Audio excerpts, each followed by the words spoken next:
Welcome in, Iowa Hawkeye fans, to another episode of the Hawkeye Tailgate Report. I'm Luke Myers. Joining me is Joey Myers, Austin Myers, Sam Middleton tonight. We got a full cast. Guys, how you doing this week? Tell you what. Wonderful. Pretty good to be back. I missed it. This is like a heroin right into my arm recording this episode. It's good stuff. Can't get enough of it.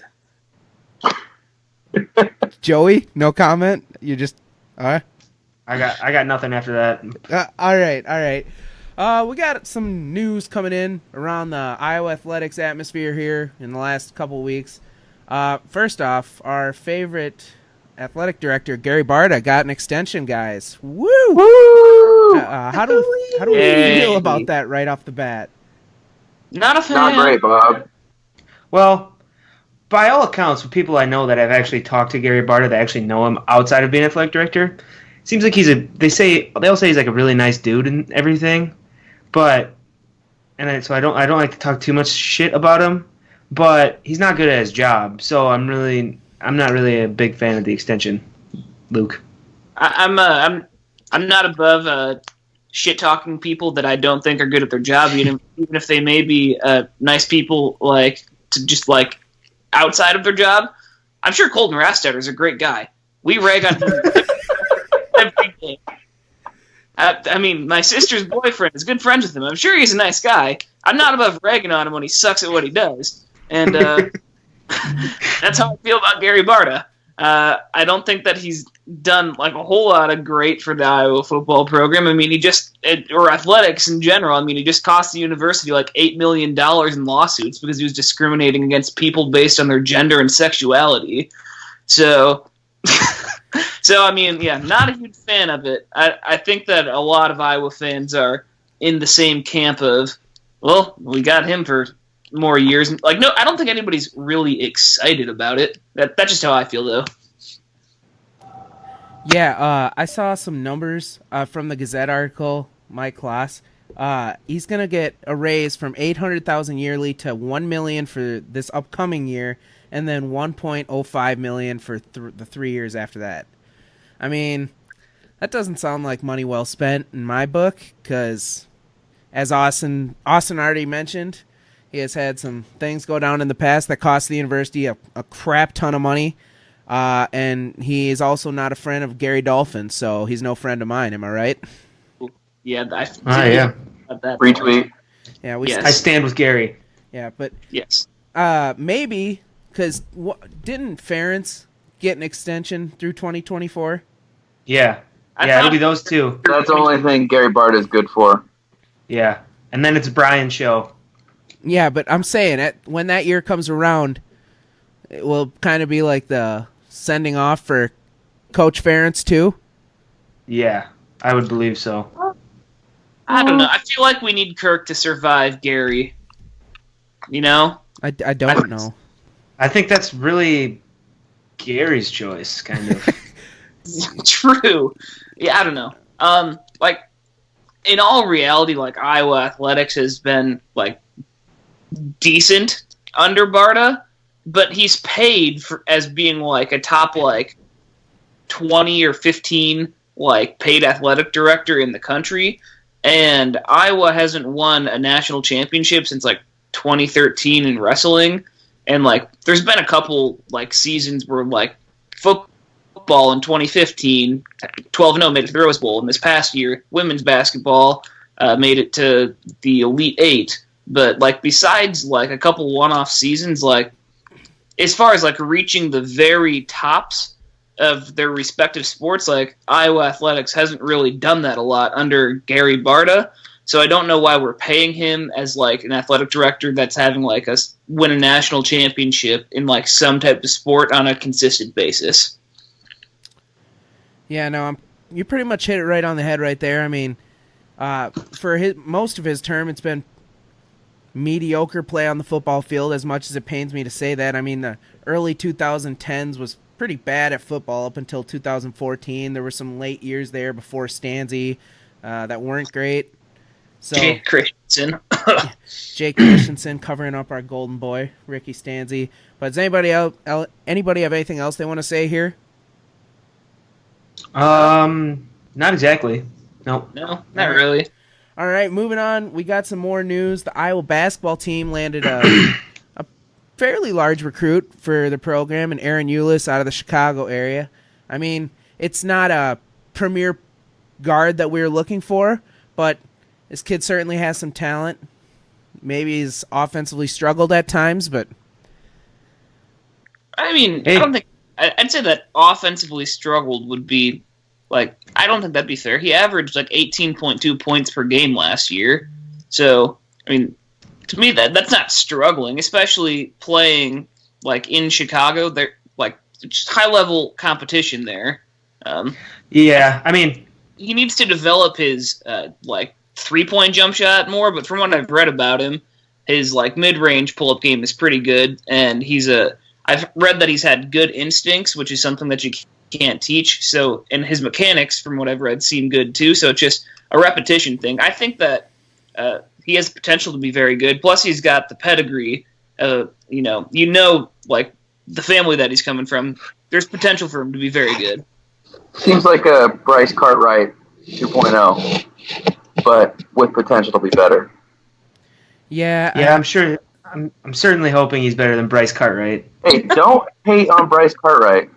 he was stuck in a tough time period for the Hawkeye basketball team. But I feel like there's a sense of satisfaction with Iowa fans, though, now knowing that we got a U-list to come to Iowa. I mean, he's no Tyler U-list. That's the only reason Fran recruited Tyler, was to get Aaron. Really? He was playing some real long ball. Prove that to me. Prove that to me. Prove it's not true. Tyler was overrated. I don't know There, I about said it. that. Aaron will. We're all When thinking all is it. said and done, Aaron will be the better Eulis brother. Take it Well, to he's the got fucking like bank. 5 inches on him. But my one big fear, Not only that place. my one big fear about Eulis is that he becomes Maishi Daily. I liked Maishi as a You mean player. Maishi? Yeah, why are you Yeah, saying it? you gotta say his name. Maishi? That's Maishi. how I've always said it. He's been Sorry, gone for 5 months. No He wonder forgot how to he's- talk. Sorry I've never about heard it. you say it like that before. Ever. So my boy Maishi, I liked him as a person. Good defender, offensively challenged. I just hope that's not the case with Aaron Eulis. Hey, Ron. I want If you're intentionally mispronouncing basketball players' names, at least do Maishi some dignity and call him Marshawn like me and Joey did for the last 2 years. Marshawn Come on, yeah. Daly. Yeah, Marshawn. All right, moving on here.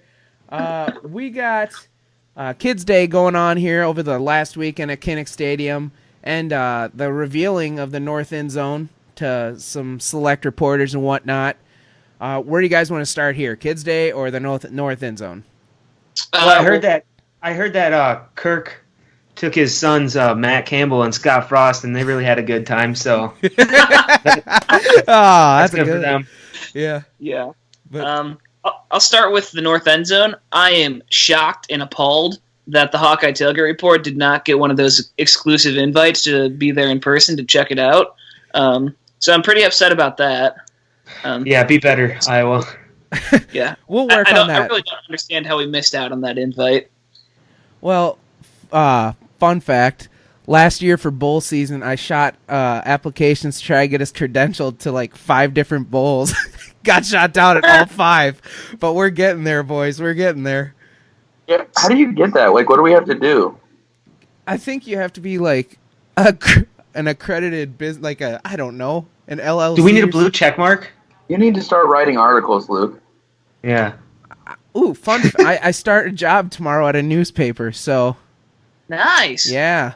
Think Oh, that. so we should probably clean up the language a little bit on here. Well, they know I No. do it. This is on my resume, so Oh, that's probably why you got the job. yeah, it's gotta be. On your resume, do you have the little E for explicit next to Hawkeye Tailgate Report so that Yes, everybody knows what yes. we're getting into? Yes, I do. But guys, we gotta get back on track here. So I do want to mention that I saw a couple clips from the kids day practice, and some of our I saw some clips from a secondary play. Kind of excited because last year that was probably the weakest part of our team was the secondary. I mean, we had Geno Stone and Big O and Matt Hankins, but then we had Riley Moss out there sometimes and Julius Brents, and they were vulnerable at times. but I'm seeing. I mean, you could take Julius Brent's name out of that. Just say Riley Moss. And Riley wasn't bad. He's just They both had their freshman moments at times. He was fast enough. I thought that Riley Moss had I felt like all the best receivers he was lined up against had at least a half a step on him. I don't know. He can fly too. But yeah. I'm just saying they had moments last year where they definitely showed their age, being true freshmen. So I just liked seeing that out of the Kids Day practice, and gets me a little more excited. I mean, we knew Geno Stone and Big O and Hankins were going to lock it down this year, but some of those voids possibly filled. I saw DJ Johnson made a couple big plays, so that was good to see. And then the north end zone, that walk, I saw a couple people had walkthrough videos up and just got blood flowing, if you know what I'm saying. It looks great, and I cannot wait. If it really does make Kinnick louder, I'm all here for it, because I love Kinnick when it's all electric, and I can't wait for Penn State to come to town this year. Gonna be an ass-whooping fiesta, so that's gonna be. That will be a night game. You can take that to the bank as well. Penn State. I think somewhere that they said that, I think Barta said he thinks it's going to be a night game. So I think he said that it's up to the major networks, but he's like, it's almost certainly going to be a night game. So Penn State literally stands no chance this year. Penn State at Kinnick Stadium at night, blackout jerseys, north end zone. Pretty sure they've gotten this the last 2 night games at Kinnick, but I'm with you. We're going to get it this time. Well, we didn't have the north end zone or the alternate jerseys on our side this last in 2017. So you got to that's at least 10-point swing right there. Conservatively, we're winning that game 210-0. Yes, Austin's been dying on that hill for a long time now. Yeah, it's gonna happen. At least 3 Riley Moss pick sixes. 3 Riley Moss pick sixes. I don't know about that. But what you can take to the bank is 22 AJ Epinesa sacks in that game. Over under. I'm taking the over. I'll take the push. I'll take the push. All right. We got one more thing to cover here before we hit our interview with Sean Bach from 24/7 Sports, who covers Iowa recruiting for football and basketball. Joey and Austin, apparently this has been bothering them for a while now. They have names for funny Iowa athletes, right? Let me take this. I got this. Yeah, Luke, that's so intro to this. Back when there was a big buzz about Deuce Hogan and him getting all these helping recruit and stuff, I thought, well, Deuce Hogan's kind of a funny name, so let's take a look at some other funny names throughout Iowa history. So I looked at all the rosters since 50 however many years ago, and I found some. Number 1, these are in no particular order, but we had a defensive lineman in 1982, a guy by the name of Tony Wankett. So, and I will also say, I don't know if I'm pronouncing these correctly, but I'm pronouncing them how I want them to be pronounced. So that's right. Wankett, Tony Wankett. Yeah, it's definitely not pronounced like that. But I'm on board. Anyway, this one's not really funny, but I never really thought about it until I was going through these names. Chuck Long is just a great name for a quarterback because it literally means throw the ball far. Chuck Long. Yeah. And then we got a running back in 1990 with the name Ernest Crank, which roughly translates to big wiener. And then 1990 also had a wide receiver named Michael Titley. I mean, come on. Yeah. And then probably my favorite one, and the last one I have on my list, we had a punter in 1991, Jim Huge Sack. You just can't make this up. Hujsak, Jim Huge Sack. And that's what I got. Yeah, good list. Good list. Solid. All right, yeah. So I guess I didn't know Joey did his just strictly based off of Iowa players, and apparently also did it just based on names that had funny, secondary sexual meanings. I just did my list based on what I thought were the most funny or ridiculous names for players that had played college football, any university, not just Iowa. First on my list, I have Your Highness Morgan from Florida Atlantic University. That's Hingle McCriggleberry. honestly. Okay. Next, I got Immaculate Perfection Harris, played at Georgia. Are you reading these off of Key and Peele's skit? These were real players. Next, we got John David Booty. That one's just funny. Former Viking great. And the last one on my list is DeBergashaw Ferguson, Virginia. Is he still I remember in the league? DeBergashaw.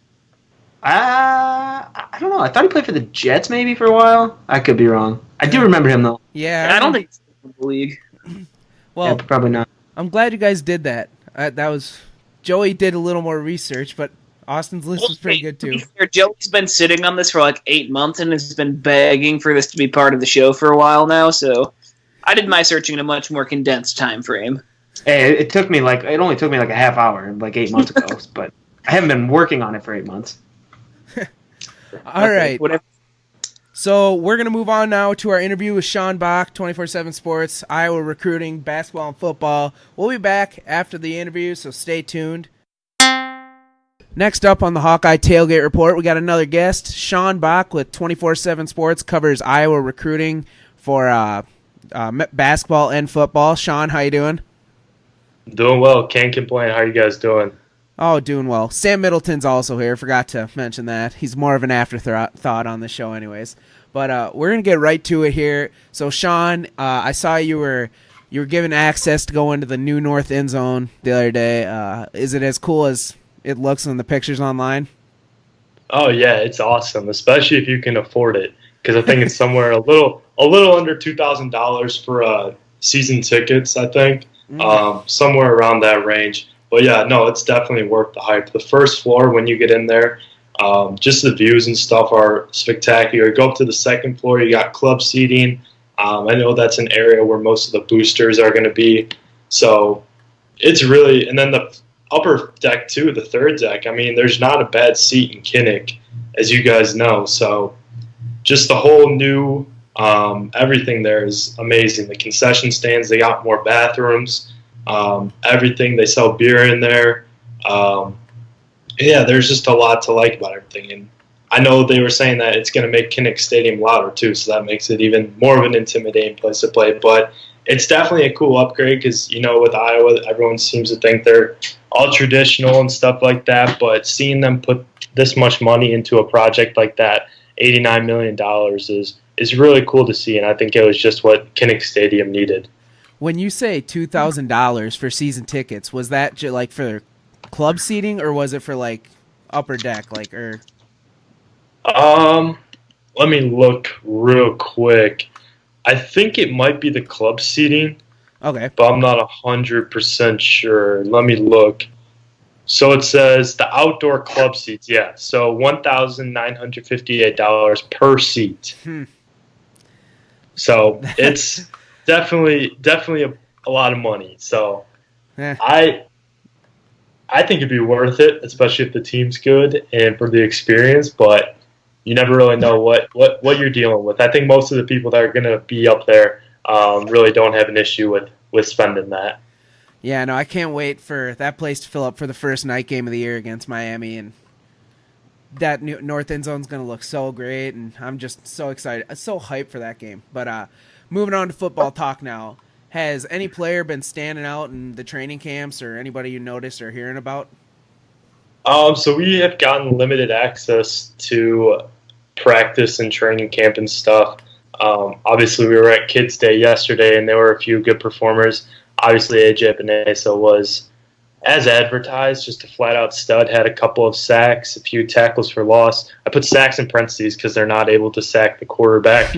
A few of the defensive backs look solid. Kayvon Merriweather filled his role. He's going to be good. DJ Johnson looked really good in the cash position. I tweeted out a video earlier today that had him timing his blitzes so well and would have resulted in a sack or a tackle for a loss. I think he did that 2 or 3 times. So that cash position is really going to benefit them from an athletic standpoint because you see how college football is changing with more athletes on the field.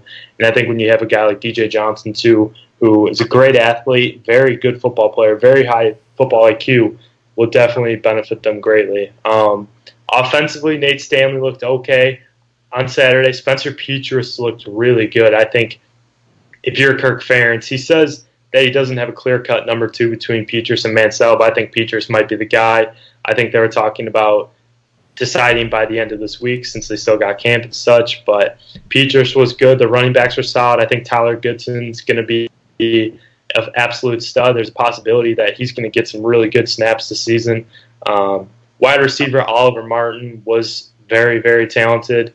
Just a steady receiver. I think he's a step up from Nick Easley for sure, but they're kind of a similar role. And same thing with Nico Reganey. I think Nico, he's more of a Nick Easley type, but he's going to be a very efficient wide receiver for Iowa, something they haven't had in a while. I mean, obviously, easily you can compare their games a bit, but I think Reganey has much higher upside. Brandon Smith, Amir Smith-Marset looked fine. I thought Brandon Smith really looks like he's ready to take that next step forward. ISM was solid. He's probably going to be more of a threat in the special teams, but he's still going to be a very, very good receiver for Iowa this year. Tight ends are kind of, we'll see with them. I think there's still a lot of growth. Nate Wheating looked ready. Drew Cook looked pretty good. Sean Byer didn't have any catches, but he's still going to be good. And I think you can't really judge it off one practice, but there's definitely going to be some – Iowa definitely got spoiled with what they had last year with Hawkinson and Fant. So it's going to be a little bit of a relearning process with those 3 guys, but we'll see. I think even a guy like Josiah Meeman, the true freshman from Dunlap, Illinois, former 3-star guy, could be a contributor down the line. I think he could push for some snaps, so it'll be interesting. I think offensive line as well will be something that, I mean, I know you got Alaric Jackson and Tristan Wirfs, but 2 guys on the offensive line aren't going to carry it. I think Linderbaum's going to be a beast at center, but the guards position is where I'm really concerned. And same thing with Alaric Jackson. If he gets a guy like they had against Penn State, the name's escaping me right now, who just absolutely dominated him last year, there's going to be some issues. But I think Tim Pausick will find a way to get that group together. It's just going to rely a lot on those guard positions. Hold up, 2 Nick Easley on the field at the same time? I mean, Oliver Martin's a little more of an outside guy. I think if Reganey wasn't here, he'd be the one playing in slot. But I think you can compare their games a bit. I think Oliver's a little more of an electric guy, a guy that can get you vertical going downfield. But I think Reganey's a guy you can kind of throw out in the flat across the middle, and he'll make something happen for you. But I think Oliver has both of those skill sets. But I think with how Iowa's going to use him, if he's eligible, is just basically going downfield and making plays from there. Yeah, do you know anything about that? That's still kind of a topic for another day, it seems, because no one really knows, honestly. There was conversation that we can know by Friday, but at media day, so they had all the players at the football practice facility come outside. They split it up between offense, defense, so most of the players came out to like the middle, like where media could see them, but they put Oliver way out there in the corner, so he was kind of hidden from everybody. And they had the SIDs around him too, making sure that no one was really making him ask like super hard questions or making sure that he answered the right questions. I know when they asked him about the NCAA and all the waiver stuff, he was like, "Man, it's not up to me right now." And I think that's kind of a topic for another day and something that I can't really address right now. So as far as we know, him and his circle don't know what the NCAA is doing. There's been talks that the university knows, but they're not releasing anything. There's been positive talks. There's been negatives. There's been speculation. There's been a lot. So I don't know. He's practicing with the team. He looks good. When he learns the playbook, he's going to be a force to be reckoned with, and he's definitely going to be a huge asset if they're able to get him. But if they're not, that's okay. I think they're set anyway at wide receiver. So Nate Witting was named to the Mackey Award watch list, and he has 3 career receptions. Who do you think's going to get majority of the play there, or majority of the targets at the tight end position? Will it be Byer or Witting? That's tough. I think Whiting's more of a blocking tight end, so I think they're going to rely on more of him for that. Well, I'm sure you guys have heard that Byer is more of a Noah Fant type. Mm-hmm. Very, very athletic, a lot of speed, length. everything, kind of the whole package, but he's still trying to put it all together. Iowa fans were blessed with Noah Fant because he seemed to pick things up pretty quickly. I think Hawkinson had a couple rough starts at Kinnick, but I know he started to pick it up too. So I think it's just going to be an adjustment period with those guys. I think Weeding, you look at him, I think he's obviously the most proven guy early on. Byers still got a little bit of learning to do, but I think when you look at it, I think at the end of the season, Byers is going to be the guy, but towards the beginning, I think Weeding's going to be the one with the most targets. I wouldn't sleep on Drew Cook either. He had a couple of plays during Kids Day that made him seem like he had some potential to contribute as well. Maybe some trick play action with Drew out there.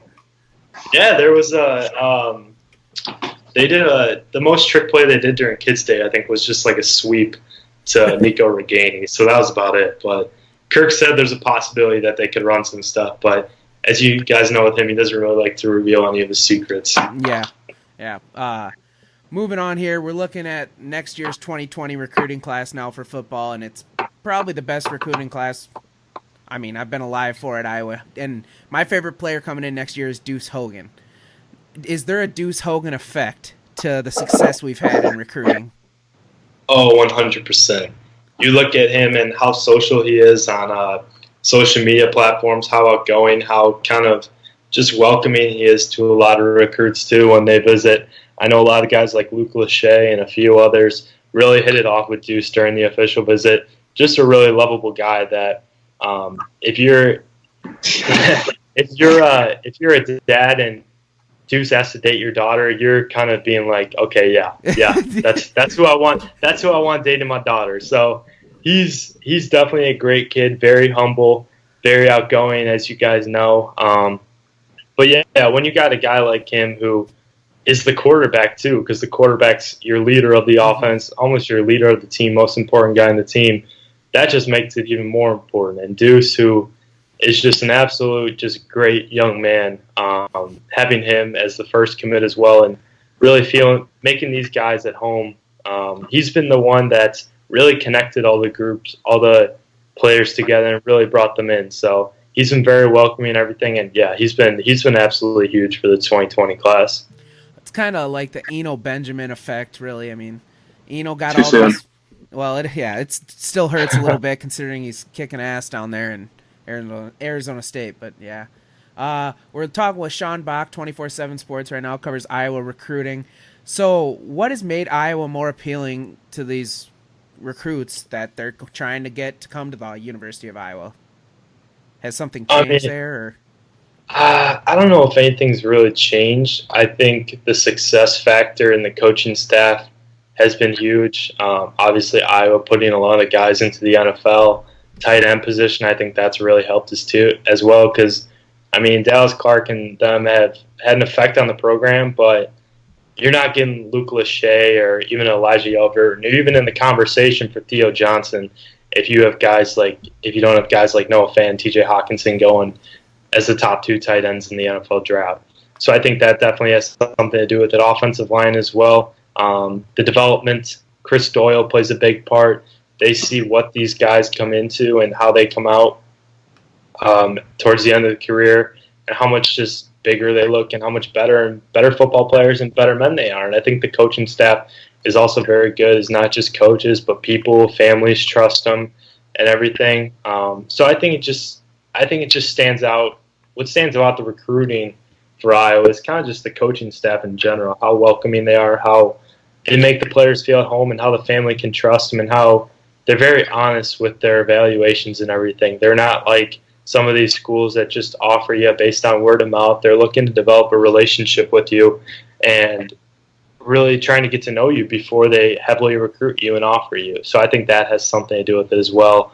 Not a lot of people like it, but a lot of other people buy into it and really feel like they can make it in the program, and those are kind of the guys that Iowa wants. So I think it's just a matter of the relationships and how personable they are and everything like that that makes Iowa very appealing to these guys.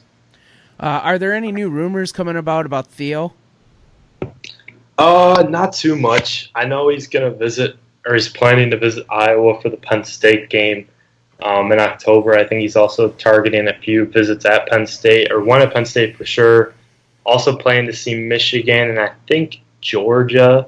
I think Georgia's kind of the outlier. I think right now it's probably 1A is Penn State and Michigan, 1B is Iowa, and then 1C, if you want to say that, is Georgia. So I think Iowa's in there, but I think with two tight ends already being on board, that kind of backed him off a little bit. But he said publicly that he's not afraid to compete with those guys. So we'll see. It's going to be a bit before he makes a decision, but as now, I think Penn State and Michigan have the same chance, or the best chance, but Iowa's still fighting. All he needs to do is see Kinnick at night against Penn State, I think, and we could just have him sign his letter of intent right there. Yeah, I mean, that's definitely appealing. If Iowa can get the win, that'd be huge for them. So we'll see. It'll be interesting for sure. Yeah, beating Penn State needs to happen this year in Kinnick. But we'll move on to now some basketball talk. What do you think of the addition of Aaron Eulis to the squad just this past week? So I mean, first thing with Aaron Eulis is I'm from the Chicago area. I actually played in the same conference, the East Suburban Catholic Conference. My high school is in the same conference as Aaron Eulis' squad, so I've seen him quite a bit. I remember watching Tyler play as well. I know it's a tough topic for some Iowa fans, a lot of Iowa fans, but Aaron's he's the full package. I think the big thing with him is he's got to work on his jump shot a bit. He's going to be a guy that can play both the 1 and the 2. He's around 6'2", 6'3", very good athlete, very high motor, and brings a lot to the table. He can attack the rim, gets into the lane, a very good playmaker. Just the jump shooting is going to be an adjustment for sure. I think defensively he's also very solid, gets after it, very hard worker, kind of just a guy you want in your program. Goes about his business. I think he's a guy, too, that may not make a huge impact right away, but once he gets the hang of it, maybe his sophomore, junior year, he'll probably, I don't know if he'll redshirt, but that's where I'm kind of leaning right now, especially if J-Bo comes back. That not this season, but the next. I think Eulis would probably redshirt. So I think with Eulis, you're just, like I said, you're just getting the overall package, and he's improved so much over the course of the year. I remember seeing him last June at Loyola's team camp, and he was good, but you kind of saw, you were kind of like, he's probably a mid-major player at this point. But I know this summer during the Nike UIBL, he just dominated the competition and really felt like he belonged. I know he played well against some of the top guards in the country, held his own, and just Iowa got, as many say, a steal in him. I think he's going to be a player that Iowa fans really like, and I think him and Joe Toussaint can really make life difficult for opposing Big Ten, because I know the complaint with Iowa backcourts a lot is they're pretty slow and not really electric or anything, can't get into the lane. But these two guys they're gonna do a lot. They're gonna make things exciting. They're just gonna be hard-nosed players that you're gonna love to cheer for. Yeah, it sounds like Fran's finally getting those guards, like you said, that we have been lacking for, it seems like, a while. Yeah. Kind of swung and missed on, who's the kid from New York? Toussaint? No. Goodness. He's been at like 4 different colleges since he left Iowa. Oh, I know who you're talking about. The name's escaping me, though. He went to UConn at one point. Yeah. We were all excited about him, number 1 JUCO player in the country. And Trey Dickerson? Trey Dickerson, there it is. Trigga Trey. And then seems like we're finally getting right back on the right track. Toussaint, I'm excited about this year. I think he's going to help a lot. Yeah, and I think Bakari Evelyn, too, is a guy you'd think, I mean, looking at his numbers, you're kind of disappointed saying, maybe not so much, but he was injured for most of the year at Valpo, and the Valpo coaching staff kind of didn't have much control of that program, so he was kind of all over the place and didn't really get comfortable there. So I think with Iowa, the real system, I think, too, with J-Bo being out, he's going to get, or we're not sure about J-Bo yet, but I think kind of that's what it's leaning towards at this point. So I think with him, he'll get a lot of PT, and I think him and Toussaint will definitely be kind of a taste of what Toussaint and Eulis will bring to the table. All right. So, Weiss Camp, is he going to stay? right now, I'm leaning towards, I think it's 50-50. He was great in NBA workouts. I was told he looked really good against the Boston Celtics in front of Danny Ainge. He was very good. Oklahoma City as well. He was solid. NBA guys just saying, you just got to work on your athleticism a little bit, some of your explosiveness, and a few things here and there, and you can be an NBA player for sure. I think this season's going to be huge for him with that. He's going to be the leader of this team, him and Garza, but I think with Wieskamp, what you need to see is what I mentioned, and just more athleticism and more explosiveness, and I think a little more reliability on the defense end. He was good at defense, but I just think he's got to be more of a threat on both sides of the ball. I think, too, with scoring, he's going to have to pick up the load a little bit more, especially with Tyler Cook and Isaiah Moss being gone, and even possibly J-Bo. So this would be a big year for him. I think if he performs well, averages like maybe 15, 16, and maybe 5. I'm not really sure about points and rebounds and assists, but points-wise and shoots the ball well, plays good defense. I think he'll be on his way to the NBA. But that's just me right now. We'll see what happens. All right, now we got to talk about the hottest recruit in Iowa, and Xavier Foster. So break the news right now. Where is he going? Man, I don't even know if he knows.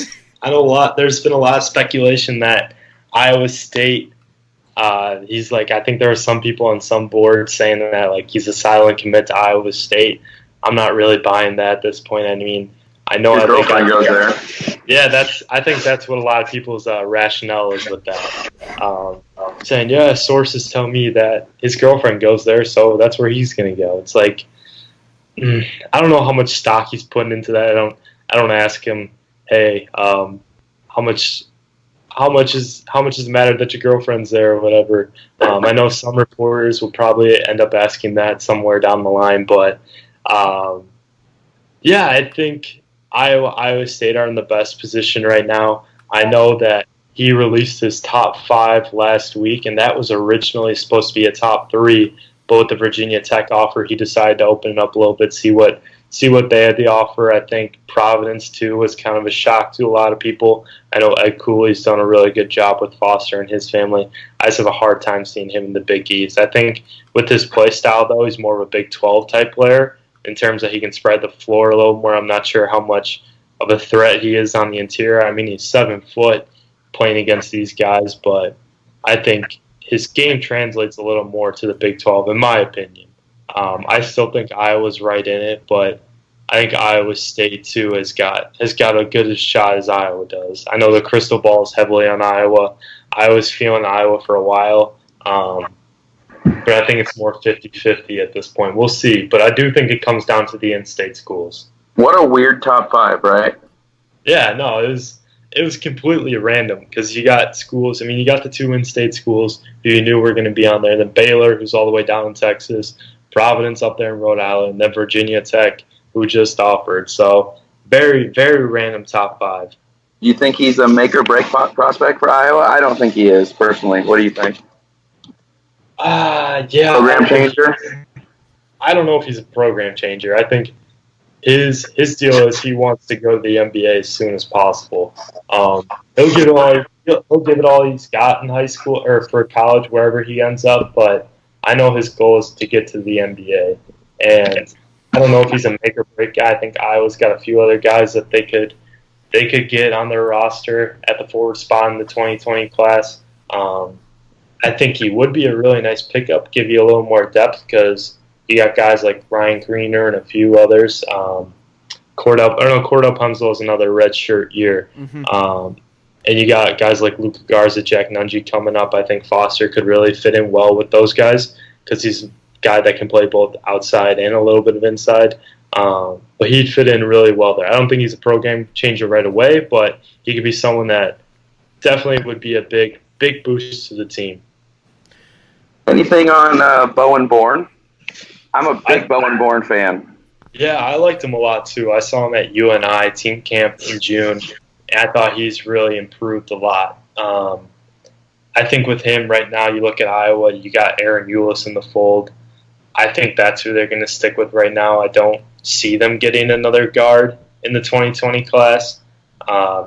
I see them maybe getting like 2 more wings or 2 more forwards and 1 wing, kind of going more to the front court a little bit because you're kind of set in the backcourt for the next few years with C.J. Frederick, Connor McCaffrey, Joe Toussaint, and a couple others that I think they're in a good spot with in 2021 too.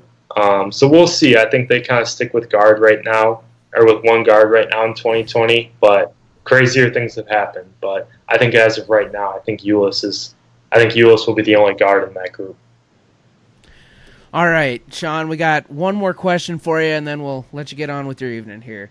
We need outlooks for the football season and basketball season, just record and a short description why. I think football, I've been back and forth with 9-3 and 8-4. I think a lot of the season is going to rely on that Iowa State game. As crazy as it sounds, probably the most hyped Cyhawk game in recent memory for Iowa football. I think a lot of it's going to rely on there. Michigan, too. I don't see them winning at Michigan. But you look at the rest of the schedule, I don't think there's an easy game other than Illinois, Middle Tennessee State, Rutgers, Miami, Ohio. I think the rest of the other games are pretty much toss-ups at this point. So with that said, I could see maybe 9-3. That's kind of the highest I'm going. I think I'm probably going to play it safe at 8-4. I don't think they win at Iowa State. I don't know why. I just have a bad feeling about that game. But even like a game like Purdue or Minnesota, even though it's at home, Purdue is at home too. But I just have a bad feeling about Purdue. I don't think they get the job done at Michigan State. Or at Michigan, excuse me.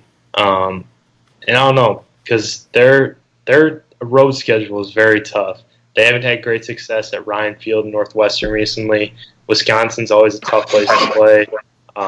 Michigan, obviously, the big house is intimidating.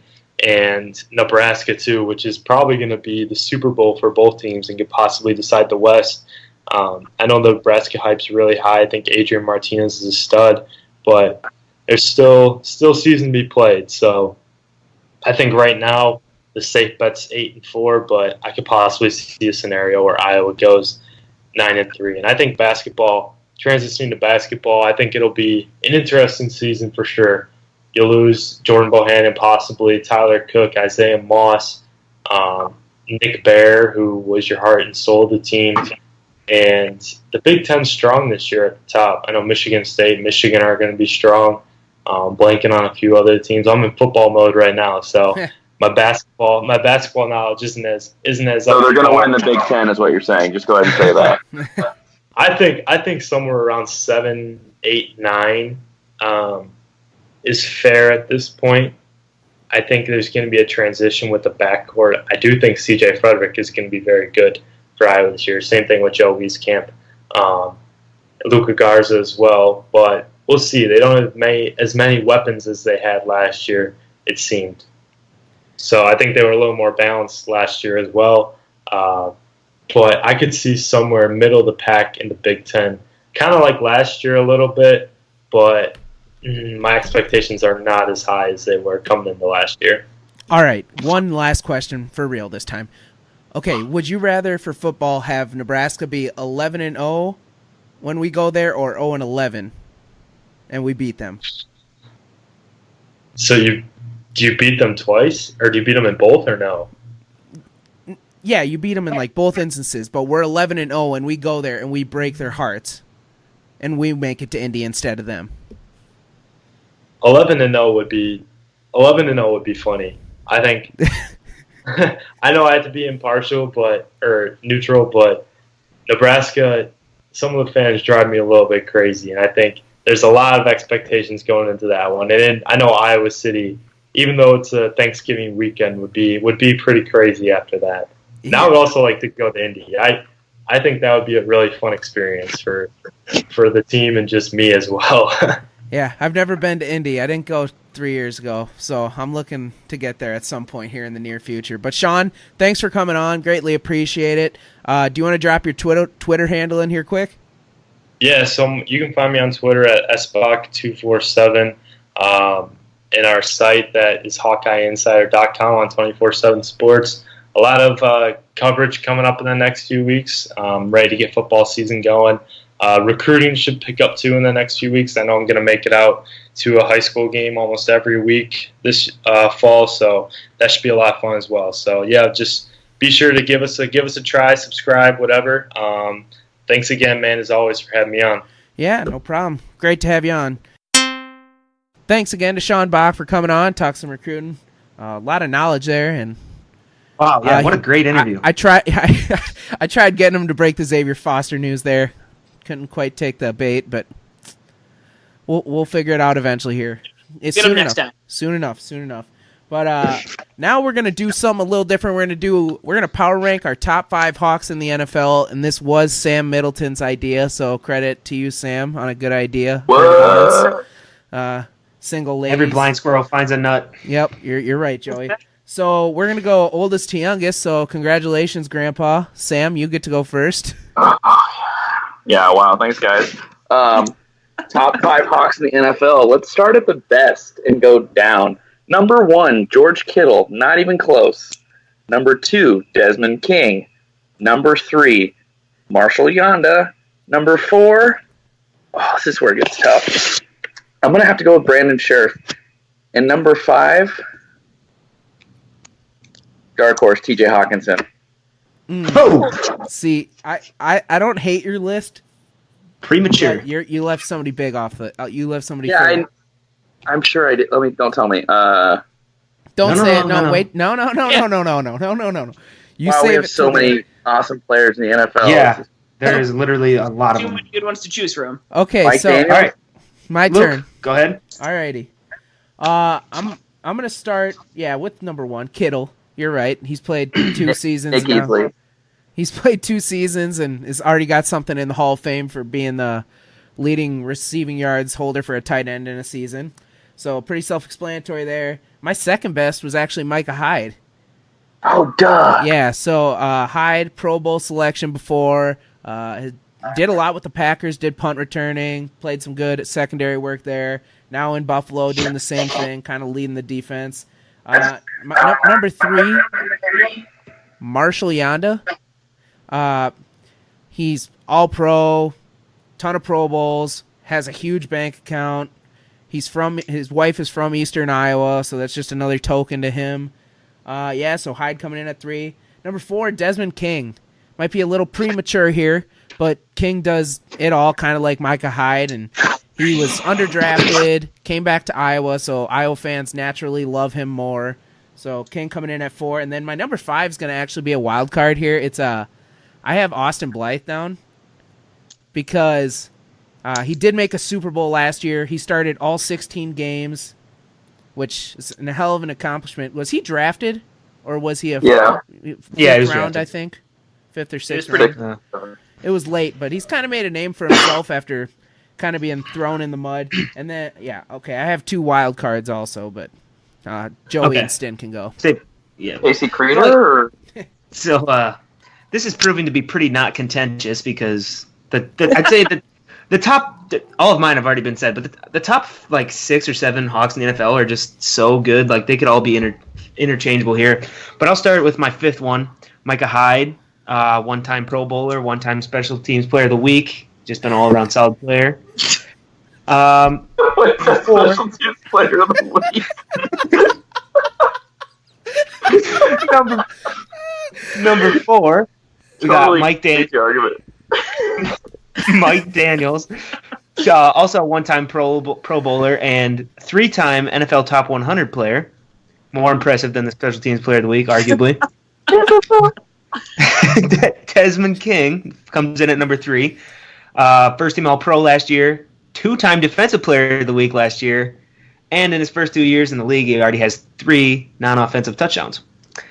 Damn. Marshall Yanda, a surefire Hall of Famer, 7-time Pro Bowler, 2-time first-team All-Pro, 4 times in the top 100, Super Bowl champ. Like I said, he's probably, maybe not first ballot, but Hall of Famer for sure. Mm-hmm. And then George Kittle, number 29 in the NFL top 100, the single season receiving yards by tight end. And, I mean, he's just like one of the most likable guys in the league already, and he hasn't been around very long. So Wait, was yours 5-1 or 1-5? Yeah. Okay. I started 5-1. All right. Just making sure. All right. I'll also go 5-1. So starting off number 5, somebody that none of you guys had on your list. Kind of older, but I like the pick. I'm going with Adrian Claiborne. Thought about him. He had 6 sacks in a game, which is tied for the second most in a single game in NFL history. So anytime you're that high up on an NFL history board, you're doing something right. He also just won the Super Bowl with the Patriots, so he's got a ring to show for it as well. Number 4, I think you guys are going to roast me a bit on this one, but I slotted Kittle at my number 4 spot, and that's simply and nothing against him. That's just Based on you're an idiot? Jesus. No, it's just because he's only been in the league for 2 seasons now, so just, I think that he's amazing and he's going to have a great career. I want to see it repeated further on, although that argument kind of loses some further on. We'll get there when we get there. Number 3, another guy that you guys didn't have on your list, Christian Kirksey. Love Kirksey. Since he came into the league, 5 seasons ago, he has assisted on or soloed on 458 tackles, so that's close to 100 tackles a season since he came in the league. Number 2, I got Desmond King. In his second season, he was an All-Pro. He only allowed 1.02 yards per coverage snap, and he also averaged 13.8 yards per punt return last season. And then number 1, I'm going Marshall Yanda. Like Joey said, surefire Hall of Famer, and he's only allowed 5 sacks since 2012. That's insane. I've allowed 0, so. You're also sitting on a reclining chair without a shirt on right now talking about players. Thank you for the shout-out. Also, I think Kirksey's the captain of the Browns defense, if you wanted to throw that in there. And the reason I kept Christian Kirksey off my list is because last year he guaranteed a playoff berth for the Browns. They and he got blasted for it. Yeah, they didn't miss it by much. Yeah. Isn't it just awesome how many great players we have in the league? That's like, I was listening to the Morning Rush the other day, and they were talking about, like, do you care about your favorite college football teams, guys, in the NFL? And they're all like, no. And I'm like, what? Really? Like, I care a lot, yeah. 100%. Like, that is so awesome to watch those guys continue to play football.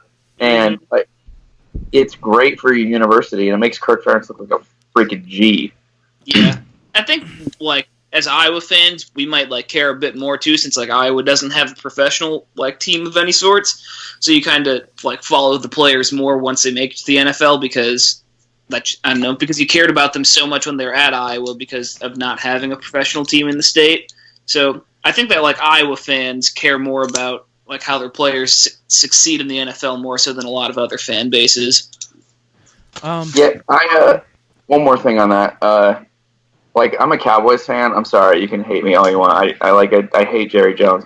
But when Adrian Claiborne sacked Dak Prescott 6 times, I was so amped.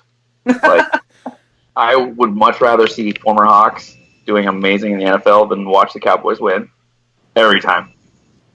Does anybody have any honorable mentions? I didn't have Sheriff or Hawkinson on my list, but they were my 6 and 7. Yeah, I'm going to go ahead and take TJ off my list and add Micah Hyde. I totally forgot about. He's one of my favorite Hawks ever. Right for Micah Hyde! Nothing against Hawkinson, but he hasn't played an NFL snap yet, so it's kind of tough to have him on the list already. Well, there's a lot of them that are retired that have had really good careers, obviously, but there's just a ton of offensive linemen that, Riley Reif, who, he hasn't really been that good lately. Reif, whatever. And, I don't know, hasn't Carl Davis been doing good for the Ravens? Mm-hmm. Not really. He's just kind of there. And he's not on. Well, we're all forgetting one. Anthony Hitchens. No, we're not forgetting Hitch. Well, he hasn't been mentioned yet. You were going through our honorable mentions. You didn't give us a chance to get there. There's a ton we're missing. Carl Klug, is he still in the league? Yeah. He was last year. James Great. Ferentz. Riley McCarron. Hello. Fedorowicz had his moment in the sun. Oh, Fedorowicz, yeah. He did for And a he while. kind of like, yeah, Here's like, another one that- James Daniels. Creator, James Daniels, An offensive Damn, I mean, lineman. Fedorowicz was rosterable in fantasy Josh for a while. Jackson. Oh, Josh Jackson. An offensive lineman for the Packers. I just don't want to say. Brian Balaga. Yeah. Greg Mabin. Right. Yeah. Don't the Lions have like 3 guys now? I can't think of who I'm missing. They used to have Amari Spivey. Wait, he's been retired for like 7 years. I'm just saying. He was probably top 3 corner in Kirk Ferentz's era. Just saying. That's Debate for another time. wild. Hey, who does Tim Dwight play for these days? Okay, so we got one more segment to do here before we wrap up the show, and it's Thoughts from Space Cowboy. Sent him the topics earlier today. Austin, what does he got for us? All right. Thoughts from space for this week. Barta extended isn't a surprise. He survived all the lawsuits, so I don't expect him to go anywhere, especially when most athletic teams on campus have been above average lately. He obviously caught someone watching fetish porn years ago and has the dirt to keep his job. Aaron Eulis was a good signing, and I expect his game to grow a lot in the next year, leading to late offers, even having already committed. Friend land a few more top 150 guys, and then get them to produce and improve. Kids Day showed a lot of good things. Defensive line depth is still a concern, and as is consistent tight end play, which is a necessity for the offense, but it appears that there was a lot of improvement on both sides of the ball, which is great. Either that or we just really suck and everyone looks like they're getting better. Hot Hawks. 1. Yanda, although not in his prime, he will be in the Hall of Fame someday and still dominates when healthy. 2. Des King, which is no surprise. A lot of teams screwed up not taking him. 3. Kittle, gotta see more than one big year, and we will. 4. Micah Hyde. Packers were idiots and he's a playmaker. 5. James Daniels. He's still only 21 or so and playing a big role on a good team. And then Chase Allen. 2 first. Oh my god, that's terrible. Okay, so Chase Allen, 2 first names. What a loser. Brock Prudy. Prudy fucking down the... Am I right? If football doesn't work out, at least he can keep his name and do gay porn.